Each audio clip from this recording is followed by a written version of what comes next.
פעם בשבוע ערב טוב, תודה רבה שהצטרפתם אלינו פה בכאן 11. אנחנו נדבר ערב על הסכם השלום החדש עם איחוד האמירויות. גיא אדלר ינפץ לכם את כל הסטריאוטיפים בחברה הישראלית, וגם נדבר על נחל האסי, שזה כנראה המקום שהכי קשה לתימנים להגיע אליו. חוץ מאולי כאילו 8200. והאקדמיה. והמדף של הנייר טואלט בסופר. אבל חוץ מזה, נחל האסי. פתיח ומתחילים.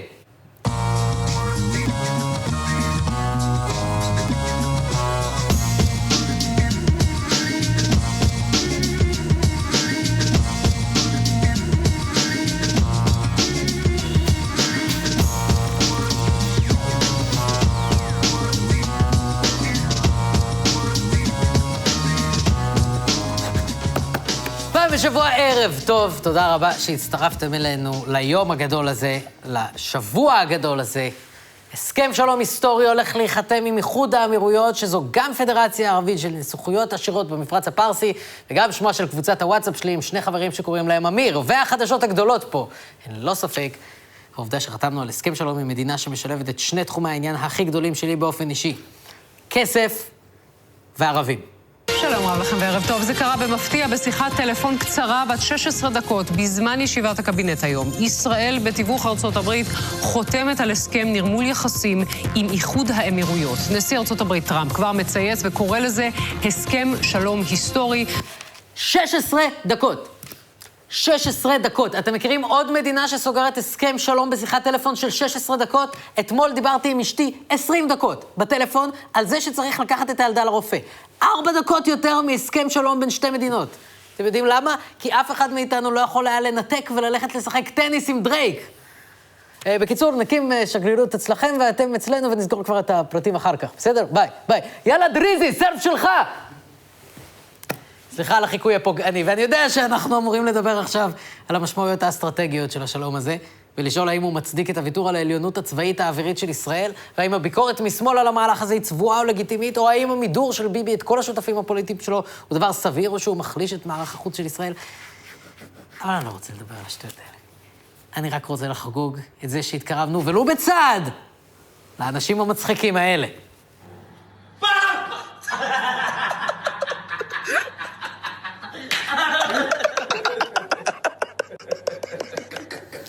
תחשבו שלא עוד הרבה זמן, אני אוכל לעלות על מטוס, לנחות בדוביי, להפחיד איש גדול ולחטוף ממנו קפה. איזה עולם! אגב, זה גם היה הפורמט המקורי שהצעתי לתאגיד, קפה לגמד עם תום אהרון. לא לקחו וזה הפסד שלהם. עכשיו תראו, בואו נגיד שזו לא פעם ראשונה שאני רואה סרטון באינטרנט שכרוך במתיחה ובאנשים בגדלים שונים. למעשה אני קונוסר של התחום הזה. אני אומר לכם שמעולם לא ראיתי סרטון כזה נערך בבית כל כך יוקרתי. הם מקפקפים אחד את השני בבית שנראה כאילו שייך לסולטן מאלאדין. אתם מבינים שעשינו שלום עם קליפ של ניקול ריידמן, נכון? אתם מבינים שאנחנו מכוננים יחסים דיפלומטיים עם מדינה שפתרה את בעיית הקושי לקנות כרטיסי טיסה לעופות דורסים? Can I ask you about your Falcon? Yeah. Is he flying? Yeah, of course it's flying. No, I mean like on the plane. No. Yeah, with us on the plane. Wow, Falcon passport. All the different countries he's been to. This is extraordinary.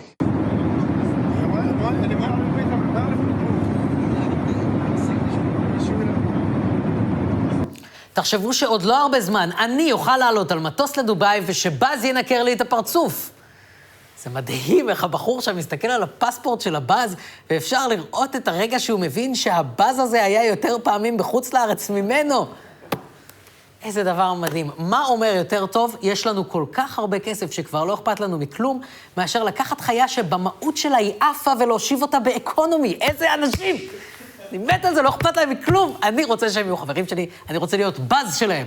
למה לקח לנו 72 שנה להפוך לחברים של המדינה שעושה הכל כדי לחבר בין חיות טרף למכוניות יוקרה?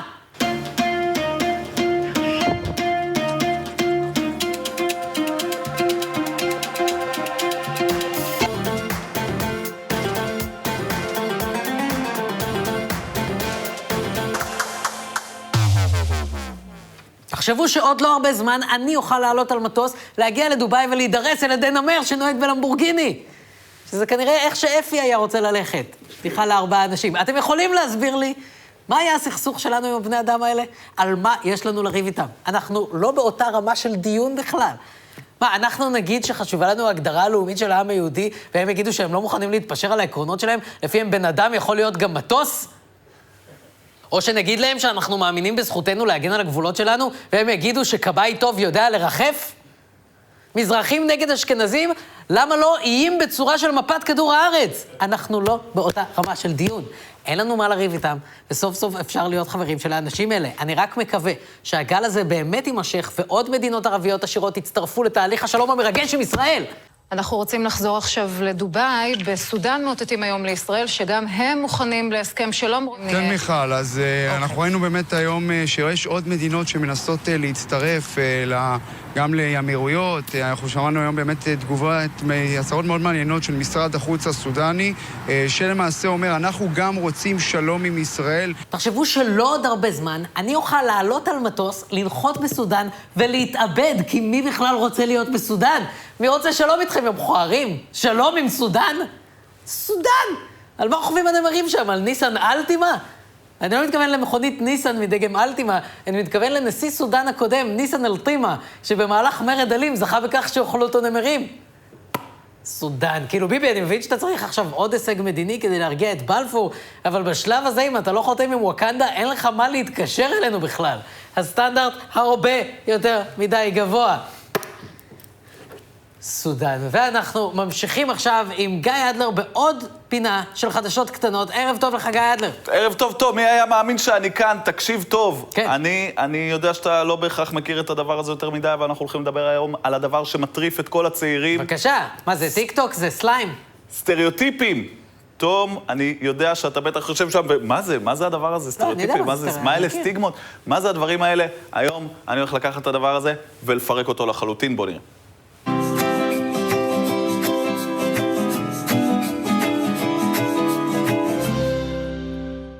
סטריאוטיפים, מי לא מכיר אותם? הם הגזענות והרעה החולה של החברה שבה אנחנו חיים. אני לוקח אתכם הערב למסע שבסופו יתפוצץ לכם המוח כשתגלו שלא, לא כל הסטריאוטיפים נכונים. מהדורה מיוחדת של חדשות קטנות, לא לבעלי לב חלש. מיכל קמה כל בוקר, שותה קפה, מכינה ארוחת צהריים לשלושת ילדיה, ויוצאת לעוד יום במסעית זבל, שבה היא נוהגת בעודה אישה. רגע, גם אישה וגם נהגת של מסעית זבל, זה מדהים. זה בעצם קצת מקל על העובדה שבסופו של דבר, מה אני עושה? אני נהגת של פח. אבל את גם מנפצת את תקרת הזכוכית. אני פעם פיניתי תקרת זכוכית. היה לי חתך מפה עד לפה, 17 תפרים, 4 שעות ניתוח. חדשות קטנות. אני ממשיך את המסע שלי להשמיד כל סטריאוטיפ ופוגש את אמנון. אמנון חרדי מלידה, ובזמן שההורים שלו חשבו שהוא לומד דפי גמרא, הוא התעסק עם סוג אחר של דפים. הום פייג'ז.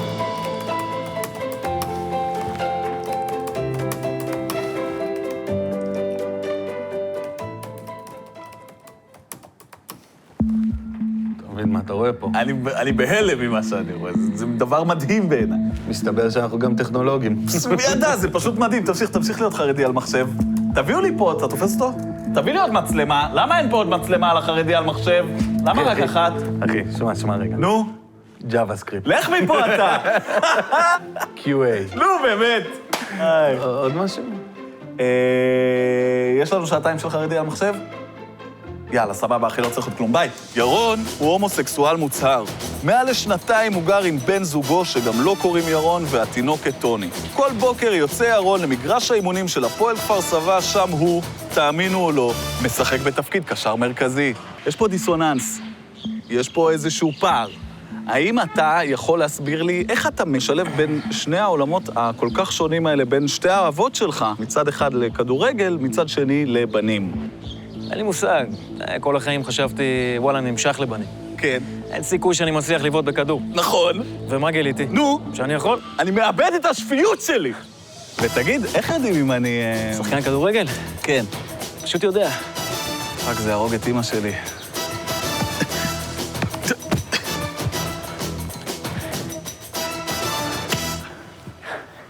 עוד אחד.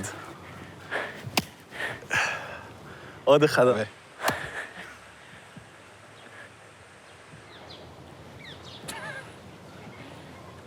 חדשות קטנות.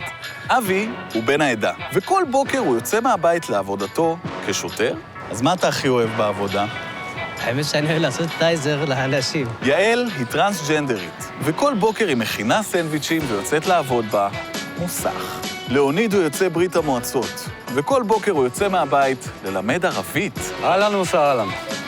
עמל היא ערבייה ורופאה. ערבייה ורופאה! המקרר שלי בבית מתפקד גם בתור שידה. ביי מותק. שמפו, שהוא גם קונדישיונר. יום שלישי, שמתפקד גם בתור חג שני, שזה היום גם שהיא לקחה את הדברים והלכה. פלאפון, שהוא גם מחשבון. כלב, שמלקק חתול. ספר, שיש בו מקום גם לכתוב. רט לטלוויזיה, הוא שלט גם למזגן. תריס, שהוא גם סורג. ביי, שזה גם שלום. תכבד את האור.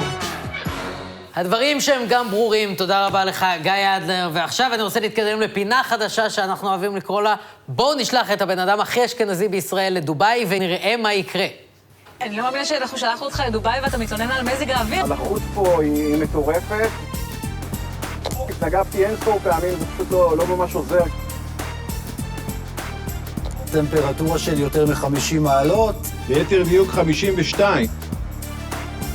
החום הוא בלתי נסבל. 40 מעלות, אני כולי מים, נוטף מים. לגבי החום, אפשר בכלל להתמודד עם זה? 50 מעלות כבר בשלב הזה, זה בלתי אפשרי. 52 מעלות חום. 46, 7 מעלות, לא פשוט. בהחלט מפתיע, רפואה שלמה. אנחנו נצא עכשיו לכמה חסויות קצרות, וכשנחזור נבדוק מי צודק במאבק על נחל האסי. חסויות ממש קצרות וחוזרים.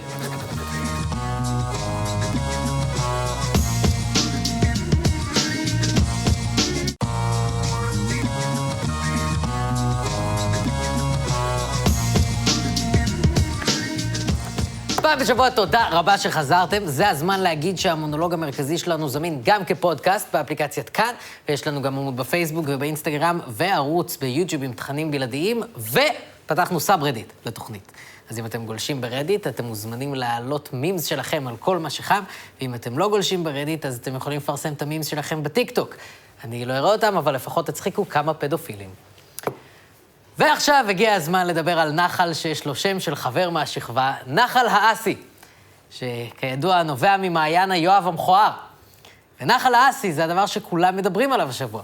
בטוח שמעתם את הסיפור. בשבועות האחרונים מחריפה מלחמת עולם שמתרחשת כבר שנים בין תושבי הקיבוץ ניר דוד, שמחזיקים בקיבוץ שלהם במקטע של כקילומטר וחצי של נחל, ובין תושבי בית שאן הסמוכה, שרוצים גם לטבול שם.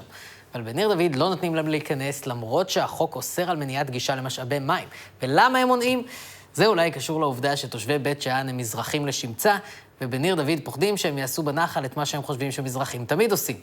הגשת מונולוגים סאטיריים ארוכים שמערערים על התפיסות הקונבנציונליות שלנו בנוגע לחברה. מעט מאוד ישראלים זוכים לכך שנחל של מים יזרום ליד הבית שלהם, נחל של מים בצבע טורקיז שרק מחכים לטבילה ביום קיץ חם. נחל האסי, זה מה שיש לקיבוצניקים של ניר דוד כבר יותר מ-80 שנה, שאליו הגיעו כשהכל סביב היה ביצות וקדחת. ובחלקת האלוהים היפה הזו מתחוללת בחודשים האחרונים מלחמה. למרות שיש שם בעמק המעיינות לא מעט מקומות אחרים לטבול בהם, קמה חבורה שרובה מבית שאן השכנה, שדורשת שגם הקטע הסגור יהיה פתוח לכולם.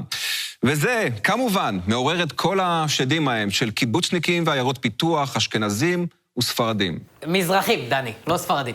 הם מפחדים מערסים, לא ממתדורים. האם יש בעולם מסגור יותר אשכנזי וחד צדדי לסיפור מאשר ההולכה הזאת של דני קושמרו?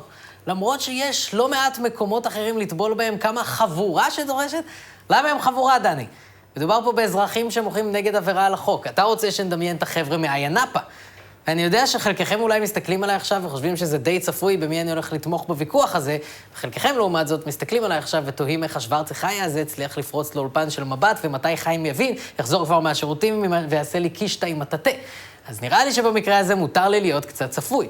אבל בכל זאת לא הגעתי לעמדה שלי בצורה אוטומטית, אלא בדקתי את מיטב הטיעונים של תושבי ניר דוד, ובחנתי כל פרט ופרט בסיפור הזה, כי וואלה, אולי אני מזרחי ומזדהה עם הבית שאנים, אבל כשאתה קולט את יאיר נתניהו, מפרסם ציוץ בעד הצד שלך, זה הזמן לעשות דאבל צ'ק.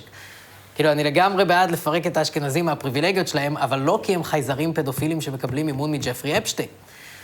האמת היא שכשבוחנים את הנושא לעומק, הקיבוצניקים מעלים טיעונים שראוי להתייחס אליהם. עד כמה שזה קשה, צריך לשים את הרגשות הסוערים שלנו בצד ולנהל פה דיון הוגן. כי בסופו של דבר, אף אחד מהצדדים פה הוא לא מפלצת, וגם הקיבוצניקים הם בני אדם עם רגשות, רצונות, חולשות ומורכבויות, וחשבנו ששווה להציג את הקייס שלהם בלי שישר נעשה להם דמוניזציה ונהפוך אותם לנציגי הגזענות עלי אדמות. אבל אז אמרנו, מה הכיף בזה, מנהיגי זוהר? תביאו להיות נקמן קצת. ולכן אני גאה להזמין לפה את האשכנזי הגזען, שאני מדמיין כל פעם שמדברים איתי על קיבוצניקים. כן. שלום תום, ותודה שהזמנת אותי לחפלה שלך. לעוד תודה הבאתי לך את הרכוש היקר ביותר שלי, הדני האחרון מהחדר אוכל. הייתי צריך לבעוט בילד כדי להשיג אותו, אבל זה בסדר, הוא ילד חוץ ולכן הוא ראוי לי סבל. אתה יכול לאכול את זה או לשים את זה בנרגילה שלך, או מה שזה לא יהיה שאתם אוהבים. תודה רבה לך, ותודה שהסכמת לבוא לתוכנית ולהציג בפנינו את הטיעונים של הקיבוצניקים בצורה שקולה והוגנת. אין שום בעיה, תום. אמנם הייתי צריך לדחות את החליבה שלי, אבל זה בסדר, העגל הבין. כבר יחלוב אותי מחר. אוקיי, יפה. אבל שזה לא יכניס לך רעיונות לראש, הרפת שלנו סגורה למבקרים. שאני לא אצטרך להכיר לך את שני החברים שלי, שי ודרומי, ואת חבר שלהם, אקדח, שעוד לא הייתה לי הזדמנות לראות פה, ואני רק מחכה לתירוץ הכי קלוש לראות במשהו חום. אל תדאג, לא חשבתי על זה בכלל. ועכשיו, בוא נשמע את רשימת הטיעונים בעד סגירת נחל האסי בפני תושבי בית שאן וכל שאר הציבור, ונתחיל עם הטיעון הראשון. ובכן, שריף, נחל האסי הוא לא משאב טבע ציבורי שנגזל על ידי הקיבוץ, אלא היה במקור בכלל ביצה מסריחה עם יתושים ומלריה. הנחל נראה כמו שהוא נראה היום, רק בזכות העבודה הקשה של חברי הקיבוץ החרוצים, שהבינו כדי שהנחל ישגשג, שווה להשקיע בו מאמץ מינימלי. בכל זאת, הוא לא ילדים. ולכן, בגלל שתושבי הקיבוץ הם אלה שהפכו את האסי למשהו, יש להם בעלות עליו. אוקיי, כבר על ההתחלה אנחנו מתמודדים עם טיעון שהוא די קשה. בתכלס, הקיבוצניקים של ניר דוד צודקים. הם באמת אלה שהשקיעו בנחל הזה. הם הפכו אותו לפנינת התיירות האטרקטיבית שהוא היום. אתם יכולים להסתכל לשם השוואה על החלקים האחרים של הנחל שלא עוברים בקיבוץ, שנראים קצת פחות כמו עיירת נופש בשוויץ, ויותר כמו אחלה מקום להיפטר מגופה. איך יכול להיות שקיבוץ קטן זכה בכל השפע הזה, ולא בית שאן שבה פי 100 יותר תושבים? מה חילקו פה? מה זה צדק חלוקתי? חילקו לנו את זה? אף אחד לא ישב פה, אף אחד לא יכול היה לבוא הנה, מפני שהייתה פה קדחת, היו פה פורעים בדואים, אנשים נהרגו פה. לא סתם, אנשים, זה קלישאה אולי, אבל דם וזיעה בדמעות שפכו פה על המקום הזה. ההורים שלי. רגע, על זה אנחנו רבים? על נחל ששפכו בו דם, זיעה ודמעות? זה נשמע כמו הנחל הכי מגעיל בעולם. אני אישית מעדיף לטבול בימית 2000, איפה שיש רק שתן, זרע וקי, אבל כל אחד וההפרשות האהובות עליו. העניין הוא שעם כל הכבוד לעבודה הקשה של מקימי הקיבוץ לפני 85 שנה, זה עדיין לא משנה את זה שמדובר במשאב טבע של כולם. ויכול להיות שבמשך 85 שנה המדינה נתנה לכם להתנהג כאילו המשאב הזה הוא לא של כולם אלא שלכם, וזאת כנראה אשמת המדינה. אבל אתם בטוח לא אלה שנדפקו הכי קשה מהסיפור הזה. כי המועצה האזורית עמק המעיינות, שניר דוד הוא חלק ממנה, יושבת על 250,000 דונם של מעיינות יפים ורווחיים מאוד, בעוד שבית שאן, העיר הכי גדולה באזור, מסתפקת בתחום שיפוט של 7,400 דונם בלי שום נחלים ומעיינות שסגורים אקסקלוסיבית לדיירי היישוב. סליחה, בבית שאן יש נחל אחד, נחל חרוד, והוא מזוהם על ידי בריכות הדגים של ניר דוד. כאילו לא מספיק שקוראים לו חרוד, שזאת באמת המילה הכי מגעילה לטבול בה, אתם גם מזהמים לבית שאנים את הנחל היחיד שלהם. הפריבילגיה היחידה שהם זכו לה היא לככב בשיר של גרי אקשטיין, אני הולך לבית שאן. עד שגם את זה לקחו להם כשיצאה הפרסומת של בזק סטור, ומאז כל הדור שלי מכיר את השיר הזה רק אני הולך לבזק סטור. אגב, הייתי פעם בבזק סטור, יש שם נחל מטריף, אבל הנקודה היא שגם אם הקיבוצניקים פיתחו את הנחל הזה בזמנים שבהם זה היה מקובל לסגור גדר סביב משאב טבע, זה עדיין לא מקנה להם זכות על המשאב הזה. ואגב, צריך לציין, גם כשזה היה מקובל זה עדיין לא היה חוקי. אי אפשר למנוע מאנשים גישה למשאב מים, גם אם הוא עובר בתוך יישוב וגם אם הוא עובר בתוך בית. ולתקן את חוסר הצדק הזה זה יותר חשוב ומשמעותי מלשמר את הפריבילגיות שקיבוצניקים ירשו מסבא שלהם.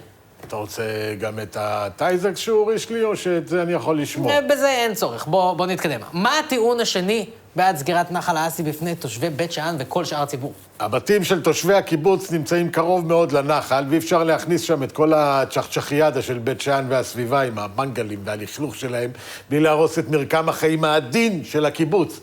אף אחד פה לא היה רוצה שסלח שבתי וחבריו יעשו לו קריוקי בחצר הקדמית שנמצאת 2 מטר מהנחל הפרטי, שאני מניח שיש פה לכולכם.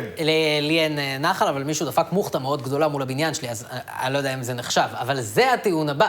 אם יפתחו את הגישה לאסי, המוני זרים עלולים להסתובב לתושבים בחצרות ובבתים. ומה יקרה אם זה יהיה פתוח? זה לא יוכל להשתלב עם חיי קהילה. יש לנו פה בית יהודי קרוב לנחל, יש לנו פה בתי ילדים קרובים לנחל, בתי חברים קרובים לנחל. אני מאוד אוהבת את הסחנה, אבל פה לא יכול להיות סחנה להשתלב עם בתי מגורים ועם חיי קהילה. לא יכול. גם הדשא מחוץ לחדר אוכל, גם מגרש משחקים, גם הדשא ליד הבית תרבות, כל המקומות האלה, מבחינתי, זה הבית שלי. ביום שיפתחו פה את השערים וייכנסו כאן 2,000 איש, 5,000 איש האלה, מבחינתי, זה חורבן של המקום הזה. אוקיי, אני חשבתי שהארסל הזה הוא החורבן של המקום הזה, אבל אולי אני סתם שיפוטי. וגם פה, מתחת לערימות הגזענות המוסווית וחוסר המודעות העצמית, מסתתרת טענה לפחות חצי הגיונית.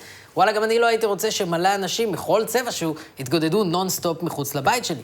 רק שלקיבוץ ניר דוד אין שום בעיה להכניס קבוצות מאורגנות בתשלום.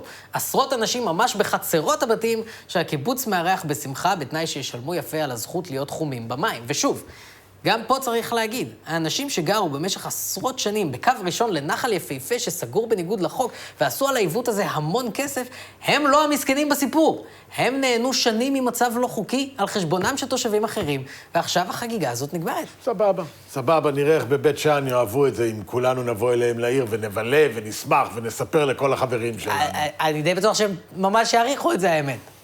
בסדר, הם מזרחים, מה הם מבינים? טוב, עם זה אני לא יכול להתווכח. יש לך עוד טיעונים אולי? בוודאי. אם נפתח את הנחל להמוני מבקרים, הם יטנפו אותו וילכלכו אותו, ואז אף אחד לא יוכל ליהנות מהנחל היפה והנקי שלנו. כן, זה בהחלט טיעון שעולה הרבה, וגם מזכיר הקיבוץ נוהג להשמיע אותו, גם תוך אובססיה מסוימת להפרשות.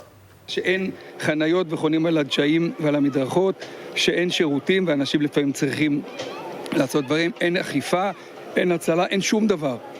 זה בלתי אפשרי. מגיעים אלפי אנשים, מחרבנים, לא נעים להגיד. הטיעון של גלאזר נשמע לכאורה הגיוני. הישראלי היפה הרי משאיר אחריו בטבע הררי זבל, ומי רוצה את כל הטוב הזה אצלו בחצר הקדמית. צועה! צועה של מזרחים! אוקיי, תירגע, בוא שנייה נעשה סדר. רגע. וואי. לאזרחי המדינה מותר לרחוץ בנחלים ובמקורות מים כמה שהם רוצים, בלי שום תנאי ובלי קשר לכמה אנחנו חושבים שהם ישאירו את המקום נקי או לא. פשוט ככה. נכון שכולנו מכירים את התמונות של אתרי טבע בארץ שמלאים בלכלוך, אבל בשביל זה המדינה צריכה לפקח ולדאוג שהציבור ישאיר את המקומות האלה נקיים. ואגב, אין שום סיכוי שהמדינה תלמד לעשות את זה כמו שצריך, כל עוד תהיה חלוקה לאתרים סגורים ונקיים, לעומת אתרים פתוחים ומלוכלכים. ברגע שגם הקיבוצניקים יצטרכו להתמודד עם חוסר האכיפה של המדינה, גם הם יפעילו לחץ כדי שהיא תשתפר. בהחלט. ומה גם שחשוב לזכור ולהזכיר, זה לא חוקי. אף אחד לא יכול למנוע גישה לנחל, והאכיפה של החוק לא צריכה להתבצע רק בתנאי שלא יהיו השלכות שליליות, אלא פשוט להתבצע. זה כמו שהיו מקרים, לדוגמה, כשמשפחות שחורות בארצות הברית ביקשו לגור בשכונות לבנות, והתושבים המקומיים טענו שזה יוריד את ערך הנדל"ן ויבריח משפחות לבנות עשירות מהשכונה, מה שיזמין תושבים שחורים עניים נוספים שישלמו פחות מיסים ויגרמו לשכונה להיראות פחות מטופחת. אבל הטיעון הזה לא יתקבל, כי החוק שומר על זכותם של אנשים לגור איפה שהם רוצים, בדיוק כמו שהוא שומר על זכותם של תושבי בית שאן לרחוץ בנחל האסי, בלי בכלל לשאול מה זה יעשה לנחל ומה יהיו ההשלכות. נשמע שמישהו פה ראה דוקו בנושא. יכול להיות שראיתי דוקו בנושא, כן? כן, תראו אותו, ראה דוקו, חושב הוא ג'סי ג'קסון. בכלל, המחאה הזאת גזענית כלפי אשכנזים. מה זאת אשמתנו שקיפחו את בית שאן במשך עשרות שנים? אנחנו בסך הכל קיבוצניקים תמימים וצנועים שאוהבים לעבוד את האדמה, להזריע פרות ולהיות סמל מוחשי למות הציונות, כדי שליוצרי דוקו שמאלניים יהיה על מה עוד לעשות סרטים חוץ מהכיבוש. עובדה שהבית שאנים יכולים להתרחץ בלי בעיה בהמשך הנחל, בסחנה בתשלום, או בצד השני של הנחל, בנחל הקיבוצים בחינם. אבל מה הכי חשוב להם? להיכנס דווקא לקילומטר נחל המסכן של ניר דוד. למה? כי הקיבוצניקים בניר דוד הם אשכנזים. וכל פעם שמזרחי רואה אשכנזי, הוא מדמיין אותי. כן, הטענה שהקרב על האסי נובע מדווקאיזם ושנאת אשכנזים, גם היא לצערנו טענה מאוד פופולרית. למרות שיש שם בעמק המעיינות לא מעט מקומות אחרים לטבול בהם, קמה חבורה שרובה מבית שאן השכנה, שדורשת שגם הקטע הסגור יהיה פתוח לכולם. הם היו מוכנים להרוג אותנו, אני אומר לך. הם היו שמחים אם היינו מתים, דברים כל כך חיים. נאצים, פושעים, גנבים, ניכנס ונאנוס אתכם. האנשים האלה הם שונאים אותנו. זה לא קשור לאסי. יש לזה סיבות עמוקות, ואני לא מעז להגיד אותם מול הטלוויזיה, כי אני הואשם בגזענות. כן, אז אולי באמת, אולי עדיף שלא תגיד. האנשים האלה הם מקנאים בנו, יש להם סוג של רגשי נחיתות כלפינו, למרות שזה לא מוצדק. והדברים האלה, הצירוף הזה של רגשי נחיתות וקנאה, זה הופך לשנאה. או שכן תגיד, איך שבא לך, אחי. תקשיבו, זאת הנקודה המרכזית פה, ואנחנו צריכים להבין אותה. ואני יודע שהאדם האקראי הזה שיגאל מוסקו בחר לראיין הוא לא כל הקיבוצניקים, אבל באמת שעד עכשיו לא מצאתי שום טיעון של תושבי ניר דוד, שלא נוגע לרווחה של תושבי ניר דוד, או שמגיע מתוך הבנה של מה שדפוק בסיטואציה. ומה שדפוק בסיטואציה הוא שיש משאב ששייך לכולם, ומיעוט שלקח עליו בעלות מסרב להכיר בזה, ורואה את הדרישה של כל השאר ככזאת שמונעת מרגשי נחיתות. ולכן כל הטיעונים לא מעניינים ולא מחזיקים, כי הנחל הזה לא שייך לכם. הוא שייך לתושבי בית שאן בדיוק באותה מידה שהוא שייך לכם. ועל העובדה שעד עכשיו יכולתם למנוע מאזרחים ישראלים גישה למשהו ששייך להם, אתם צריכים להתנצל ולא להיאחז בה כהצדקה להמשך החוצפה הזאת. בדיוק כמו שעד לא מזמן היה אפשר להפליק לנשים, ועכשיו נשים דורשות גישה חופשית להשוון של עצמן.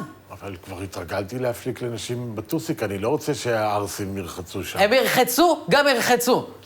ואני לא חושב שהקיבוצניקים של ניר דוד הם אנשים רעים, ואני גם לא באמת מדמיין את הקיבוצניקים ככה, הם בני אדם. אבל כשהם סוגרים את השערים בפני החבר'ה מבית שאן, זה כי הם מדמיינים אותם כקריקטורה גזענית לא פחות חמורה מזאת. וגם זה לא כי הם אנשים רעים, אלא רק כי הם רוצים להגן על הפריבילגיה שלהם, בדיוק כמו כל בן אדם אי פעם. זה מפחיד לוותר על פריבילגיה. אבל זה 2020, חבר'ה, וזאת הנקודה. הנקודה היא שהמצב החדש שצריך להתרגל אליו, ואין שום טיעון בעולם שיכול לשנות אותו, זה שמשאבי טבע ומשאבי מים שייכים לכולם. נקודה. זה לא משנה אם אתם קיבוצניקים, עירוניים, אשכנזים, מזרחים, ניר דוידים או בית שאנים. נחל האסי שייך לכם. בדיוק. כל עוד אתם לא ערבים. אנחנו סיימנו, נהיה פה גם ברביעי הבא. תודה רבה לכם, לילה טוב. תודה רבה, יוסי מרשק. תודה רבה. לא הייתי דמות? לא, עכשיו אתה... עכשיו אני חוזר. פתאום אני רואה שזה אתה, אגב. אני לא ידעתי. אני לא ידעתי. אני אמרתי, אני אעשה דמות, אבל לא יצא מספיק. מה שלומך? מה שלומך, יוסי? בסדר, אחי, איך אתה? מה, אתה מרגיש שניפצנו להם את הקריירה רביעי מהר מדי? לא פתאום. לא. לא פתאום. בסדר. זה כיף. תמיד אכפת מהקריירה רביעי. זה כיף. אנחנו כאילו... זה מה שאנחנו עושים. אין כמו לנפץ את הקריירה. אין כמו לנפץ את הקריירה רביעי. אין כמו. בשביל מה צריך 4 קריירות? ניפוץ... בדיוק.